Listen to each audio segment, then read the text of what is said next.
The UAW is urging Stellantis workers to authorize a strike. The United Automotive Workers (UAW) has been criticizing multinational automaker Stellantis in recent months over delayed contract promises, and the union this week aired fresh threats of strikes at the Dodge-Chrysler parent company. On Friday, UAW President Shawn Fain sent a letter to Stellantis local chapters in the U.S., sharing official recommendations that workers support strike efforts against the company, as reported by Reuters. In the letter, Fain echoed similar grievances to those in recent weeks, pointing the finger at CEO Carlos Tavares for mismanagement in the U.S.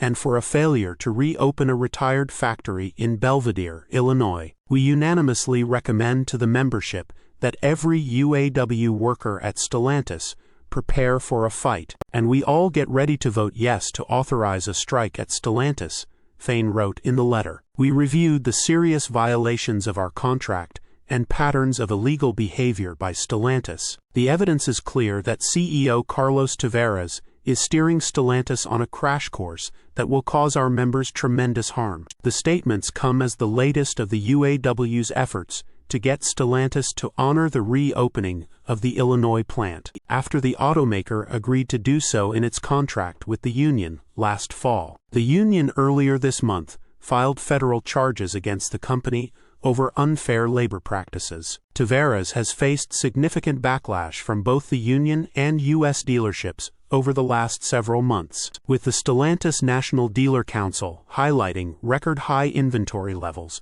due to reckless short-term decision-making to secure record profits in 2023. In its latest letter to the automaker, Stellantis last week confirmed that it had begun considering potential CEO successors for Tavares, though a chairman said the company didn't have any immediate plans to replace him. If launched, the strike would come as the second in 2 years, after the UAW last year launched simultaneous strikes against Stellantis, Ford, and General Motors GM that lasted a historic 6 weeks. The reopening of the Belvidere plant was one of the stipulations enshrined in the contract agreement garnered with Stellantis following those strikes. It also comes as Stellantis faces a potential strike in Italy, as multiple of the nation's largest metalworkers unions have spoken out against the automaker over decreasing production levels. The automaker is currently projected to produce just 500,000 vehicles in Italy for 2024,